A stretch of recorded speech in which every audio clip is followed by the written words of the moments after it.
सभी बंधुओं को नमस्कार। स्वागत है आपका गवर्नमेंट एग्जाम प्रिपरेशन चैनल में। जो हम लोग का चैप्टर नंबर 16 चल रहा है, प्रतिरक्षण के प्रकार और अनुसूची, उसका हम लोग प्रश्न उत्तर का दूसरा पार्ट और लास्ट पार्ट करने वाले हैं। इसी के साथ जो है लगभग 95% हमारे कोर्स ख़त्म हो जाएंगे। ठीक है, चलिए शुरू करते हैं। आज का पहला प्रश्न, डीपीटी वैक्सीन का प्रयोग किन बीमारियों को बचाने के लिए किया जाता है। ठीक है, देखिए ये वाले प्रश्न जो है, जो भी प्रश्न आज हम करने वाले हैं या इसके पहले जो पार्ट में किए थे, वो प्रश्न जो है मुख्य सेविका के पॉइंट ऑफ व्यू से जरूरी तो है ही। अन्य जो भी नॉन टेक्निकल एग्जाम है जहाँ पे सामान्य विज्ञान के प्रश्न आते हैं, वहाँ के प्रश्न भी आपके हल हो जाएंगे यहाँ से। ठीक है, मतलब ऐसा ही प्रश्न रखा गया है इसमें। तो डीपीटी वैक्सीन का प्रयोग किन बीमारियों के लिए किया जाता है, तो इसका फुल फॉर्म आपको बताए थे हम। ठीक है, ये फुल फॉर्म याद कर लीजिएगा। डिप्थीरिया, काली खांसी, टिटनेस, पोलियो, डिप्थीरिया, तपेदिक टिटनेस, तपेदिक पोलियो, तपेदिक टाइफाइड पोलियो। तो इसका फुल फॉर्म है यानी कि डिप्थीरिया, काली खांसी और टिटनेस। तो डिप्थीरिया, काली खांसी, टिटनेस को बचाव के लिए नवजात शिशु को डीपीटी वैक्सीन दिया जाता है। यह उक्त तीनों जीवाणुजनक क्या है, रोगनाशक है। ठीक है, डीपीटी का पूर्ण रूप ही है डिप्थीरिया, पर्टूसिस और टिटनेस। इसकी खोज जो है पर्ल कोड्रिक और ग्रेस एल्जिंग ने किया था। इसे ट्रिपल एंटीजन वैक्सीन भी कहा जाता है। तो ट्रिपल एंटीजन वैक्सीन इसे कहा जाता है, याद रखना है, जरूरी है। ठीक है, खोज किसने किया था, पर्ल कोड्रिक और ग्रेस एल्जिंग ने। और डीपीटी का फुल फॉर्म क्या है, ये बेहद ही महत्वपूर्ण है। ठीक है, डिप्थीरिया, पर्टूसिस और टिटनेस। आगे बढ़ते हैं, अगले प्रश्न पे आते हैं। प्रश्न संख्या 22 पे, चिकित्सीय भाषा में गोल्डन आवर का संबंध है, बताइए। बहुत ही बेहतरीन प्रश्न है कि चिकित्सीय भाषा में गोल्डन आवर का क्या संबंध है। कैंसर के अंतिम चरण से, गर्भ में शिशु की जानकारी से, हृदयाघात से, या बच्चे के जन्म देने से।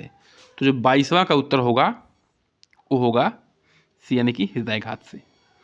देखिए, दिल का दौरा पड़ने के पहले 1 घंटे को गोल्डन आवर कहते हैं। जैसे दिल का दौरा पड़ रहा है, उसके 1 घंटे पहले वाले को गोल्डन आवर कहते हैं। गोल्डन आवर इसलिए कहते हैं कि अगर दिल का दौरा पड़ने वाला है तो पहले जो है सिंबल मिलना शुरू होता है। अगर अंतिम स्टेज के 1 घंटा पहले भी हॉस्पिटल में लेके चले गए स्पेशलिस्ट के पास, तो वो आपको बचा लेगा। ध्यान सुनिए, मैं क्या कह रहा हूँ, वो बचा लेगा। इसीलिए इस घंटे को, जो भी दिल का दौरा पड़ने वाला है, उससे 1 घंटे पहले को गोल्डन आवर कहा जाता है। आगे बढ़ते हैं, क्वेश्चन संख्या 23 पे आते हैं।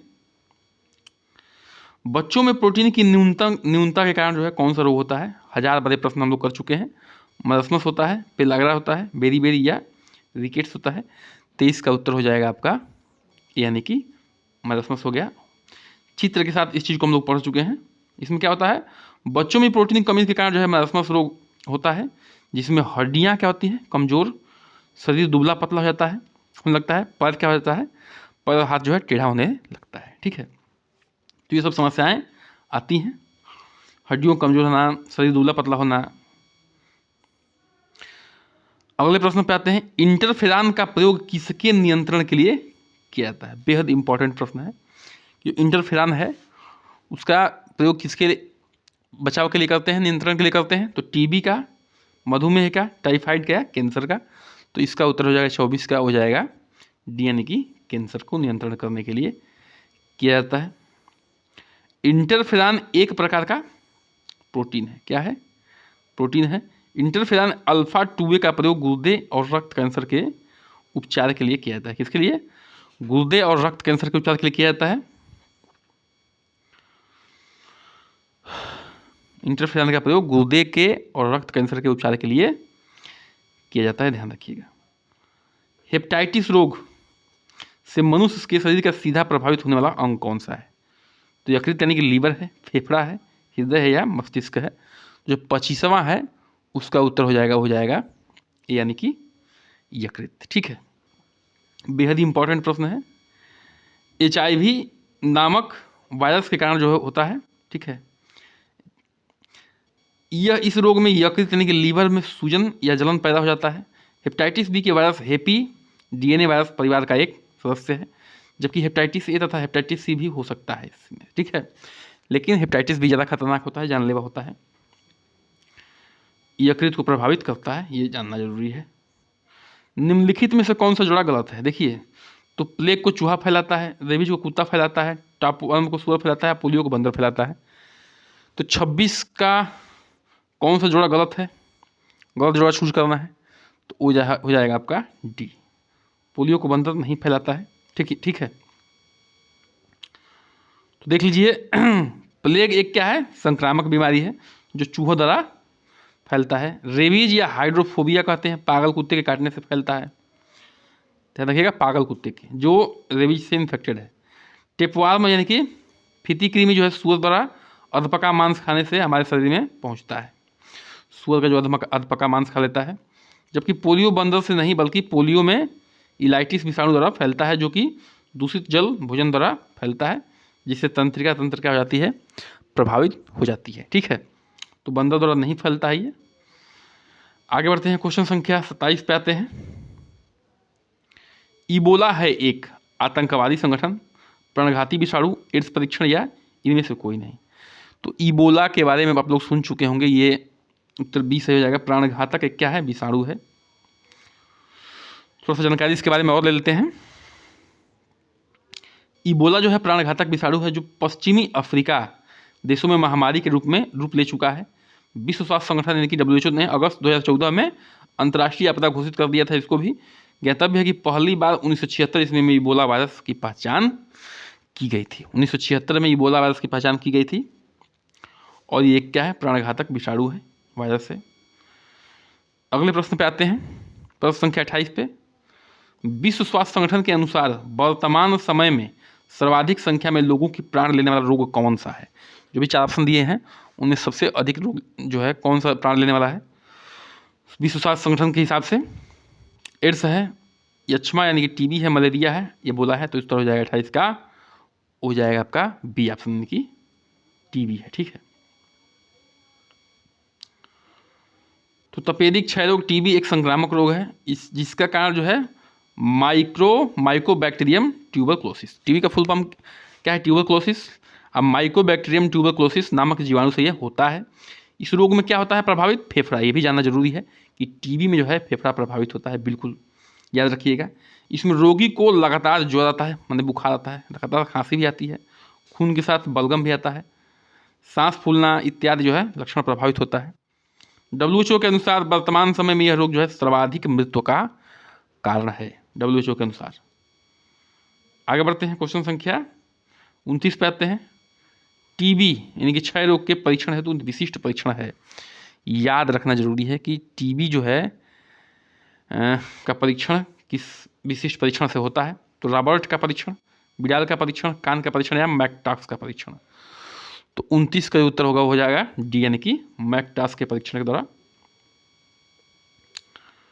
जो क्षय रोग यानी कि टीबी है, तपेदिक है, संक्रमण के कारण टीबी का परीक्षण किया जाता है। इसे मैकटॉक्स ट्यूमर क्लिनिक त्वचा परीक्षण कहते हैं, ठीक है।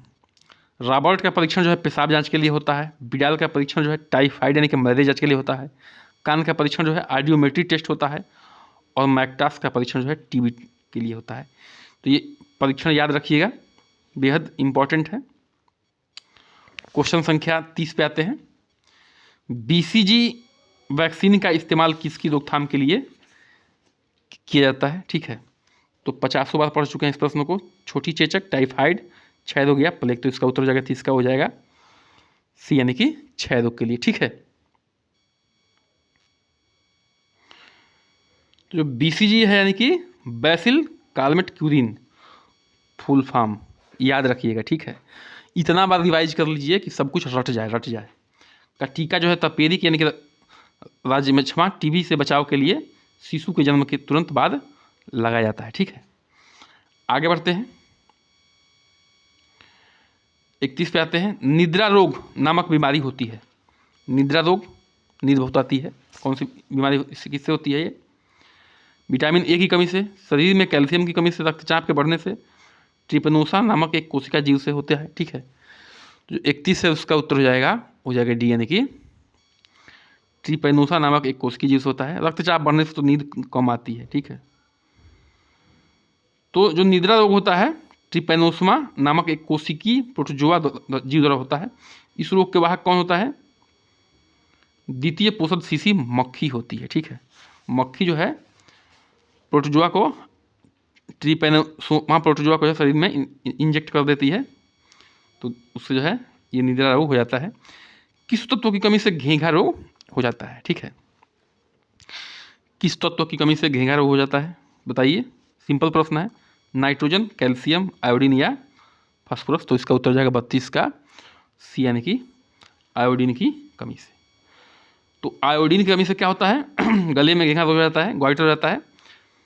सब कुछ जो है चित्र के माध्यम से हम पढ़ा चुके हैं, जो भी लेक्चर लिए थे उसमें, ठीक है। आयोडीन किसका स्रोत है? आयोडीन का स्रोत है दूध, समुद्री भोजन, आयोडीन युक्त नमक, ठीक है। यह थायरॉक्सिन हार्मोन का महत्वपूर्ण घटक है। आगे बढ़ते हैं, क्वेश्चन संख्या 33 पे आते हैं। बीमारी का पता लगाने के लिए एमआरआई का अर्थ होता है, ठीक है। एमआरआई का क्या अर्थ होता है? चुंबकीय रेजोनेंस सूचकांक, चुंबकीय रिजोल्यूशन सूचकांक, चुंबकीय रेजोनेंस चित्रांक या उपयुक्त सभी। जो 33 है उसका उत्तर हो जाएगा सी, यानी कि चुंबकीय रेजोनेंस चित्रीकरण, ठीक है। अंग्रेजी में देख लीजिए, मैग्नेटिक रेजोनेंस इमेजिंग तकनीक में चुंबकीय क्षेत्र और रेडियो तरंगों का प्रयोग कर शरीर के भीतरी अंगों का विस्तृत तस्वीर ली जाती है, ठीक है। एमआरआई में शरीर के भीतरी अंगों का तस्वीर लिया जाता है चुंबकीय क्षेत्र और रेडियो तरंगों का प्रयोग करके। बहुत लोग सुने होंगे जाते हैं एमआरआई करवाने, तो जो है एमआरआई में यही सब चित्र आता है अंदर वाला। बीएमडब्ल्यू परीक्षण का पूर्ण रूप क्या है? बीएमडब्ल्यू परीक्षण का पूर्ण रूप क्या है? बहुत ही इंपॉर्टेंट ये परीक्षण है। Bone marrow density, bone mineral density या बोन मैरो डिफिशियंसी या बोन मैरो डिफरेंशिएशन। तो 34 का जो उत्तर होगा वो हो जाएगा, यानी कि बोन मिनरल डेंसिटी, ठीक है। जो बीएमडब्ल्यू का परीक्षण जो है ऑस्टियोपोरोसिस यानी कि अस्थिरता द्वारा रोग की पहचान के लिए किया जाता है। ऑस्टियोपोरोसिस हड्डी का रोग है। इस रोग में अस्थि खनिज घनत्व बीएमडब्ल्यू कम हो जाता है और अस्थि संरचना नष्ट होने लगती है, ठीक है। तो ये हड्डियों की घनत्व का जांच करता है बीएमडब्ल्यू, और इसका फुल फॉर्म भी आपको याद रखना है, ठीक है। फुल फॉर्म क्या होगा? Bone mineral density. आगे बढ़ते हैं, क्वेश्चन संख्या 35 पे आते हैं। बीटा ब्लॉकर एक औषधि है बचाने हेतु, ठीक है। बीटा ब्लॉकर जो है किसकी औषधि है जो बचाती है? हृदय घात से बचाती है, प्रोस्टेट ग्रंथि के बढ़ने से बचाती है, शीतकालिक मधुमेह से, या इनमें से कोई नहीं। जो 35 है उसका उत्तर हो जाएगा, यानी कि हृदय घात से बचाती है बीटा ब्लॉकर। देखिए, बीटा ब्लॉकर एक औषधि है जिसका उपयोग जो है हृदय घात या रक्तचाप, हाइपरटेंशन से बचाने के लिए किया जाता है। इस रक्तचाप को कम करके हृदय स्पंदन की दर को कम करता है, ठीक है। रक्तचाप यानी कि बीपी को कम करता है, और जो है इस तरह से हृदय स्पंदन भी कम हो जाता है। तो बीटा ब्लॉकर को जान लीजिए, हृदय घात में काम आता है ये। क्वेश्चन संख्या 36 पे आते हैं। ईईजी से जिस अंग का कार्यप्रणाली प्रकट होती है वो क्या है बताइए। तो ईईजी से जिस अंग का कार्यप्रणाली प्रकट होता है वो हृदय है, मस्तिष्क है, कान है या यकृत है। 36 का क्या हो जाएगा? बी, यानी कि मस्तिष्क। ईईजी यानी कि इलेक्ट्रो इंसेफ्लोग्राफी द्वारा ब्रेन यानी कि मस्तिष्क का विभिन्न प्रकार की बीमारी, जैसे मिर्गी हो गया, मस्तिष्क के कैंसर हो गया, मस्तिष्क की टीबी हो गया, इत्यादि को जाना जा सकता है, ठीक है।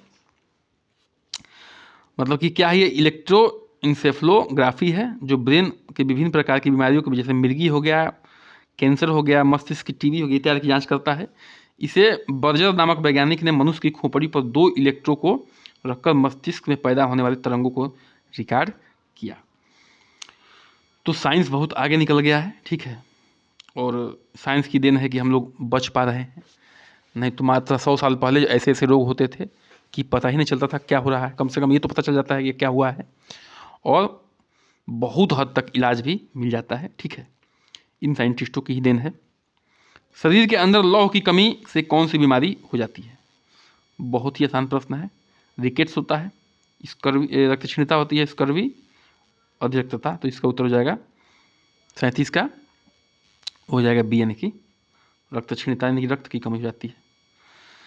तो शरीर में लोहे की कमी से क्या होती है? रक्तक्षीणता, यानी कि एनीमिया की बीमारी हो जाती है। यह हीमोग्लोबिन तथा साइटोक्रोम एंजाइम का महत्वपूर्ण घटक है, यानी कि शरीर में आयरन कमी होगी तो जो है हीमोग्लोबिन नहीं बनेगा, साइटोक्रोम नहीं बनेगा, महत्वपूर्ण घटक है। 40 ही प्रश्न है, घबराने की बात नहीं है। क्वेश्चन संख्या 38 पे आते हैं। निम्न में से कौन सा रोग वैक्सीनेशन द्वारा नियंत्रित नहीं किया जा सकता? नहीं। तो मधुमेह, पोलियो, काली खांसी या चेचक। तो इसका उत्तर हो जाएगा 38 का हो जाएगा ए। ठीक है, मधुमेह को वैक्सीनेशन से कंट्रोल नहीं किया जा सकता। ठीक है, बाकी को कर सकते हैं, पोलियो ड्रॉप पीते ही हैं, काली खांसी के लिए डीपीटी, चेचक के लिए भी आता ही है। तो मधुमेह यानी कि शर्करा रोग को वैक्सीनेशन द्वारा अस्थायी या पूर्ण रूप नियंत्रित नहीं किया जा सकता, जबकि पोलियो, काली खांसी, चेचक वैक्सीनेशन द्वारा नियंत्रित किया जा सकता है। क्वेश्चन संख्या 39 पे आते हैं। अस्पताल में निम्नलिखित में से किस विभाग में कैथ लैब होती है? कैथ लैब होती है किस विभाग में? पैथोलॉजी विभाग में, कार्डियोलॉजी विभाग में, शल्य चिकित्सा विभाग में या न्यूक्लियर मेडिसिन विभाग में? तो 39 का उत्तर हो जाएगा बी, यानी कि कार्डियोलॉजी विभाग में। ठीक है, कैथ लैब होता है। अस्पताल के हृदय रोग विभाग में कैथ लैब होती है।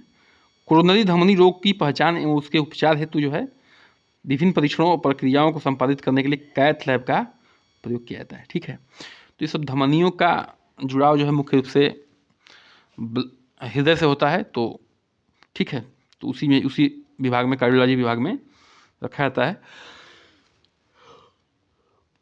कार्डियोलॉजी विभाग क्या होता है? जो भी हृदय पे काम करते हैं उसको कार्डियोलॉजी विभाग कहते हैं। आज के अंतिम प्रश्न, कृपया करके चैनल को सब्सक्राइब कर दीजिए, लाइक कर दीजिए, शेयर कर दीजिए। ठीक है, कमेंट करिए। औषधि वितरण के काम आने वाला खाली संपुट बने होते हैं। ठीक है, जो खाली संपुट बने होते हैं वो क्या होते हैं? अंड स्रोतक होते हैं, गोद के होते हैं, माड़ी के होते हैं या श्लेष के होते हैं। औषधि वितरण वाले काम आने वाले खाली संपुट जो है वो बने होते हैं किसके? 40 का हो जाएगा सी, यानी कि माड़ी के होते हैं। जो औषधि वितरण के काम आने वाले खाली संपुट माड़ी या स्टार्च के निर्मित होते हैं, जो पेट में जाकर आसानी से क्या होते हैं? गल जाते हैं। ठीक है, जो कैप्सूल देखे होंगे, कैप्सूल के अंदर दवा होती है, ऊपर माड़ी का बना होता है। ठीक है, उसमें बस दवा रखी रहती है, खाएंगे अंदर जाएगा, वो खुल जाता है। पेट जब क्या करता है? अपना पीसने का काम करता है तो उसमें खुल जाता है और उगल जाता है। ठीक है, बाकी दवा अपना काम कर देती है। इसी के साथ सेशन को समाप्त करते हैं। बने रहिए हमारे साथ। नमस्कार, जय हिंद।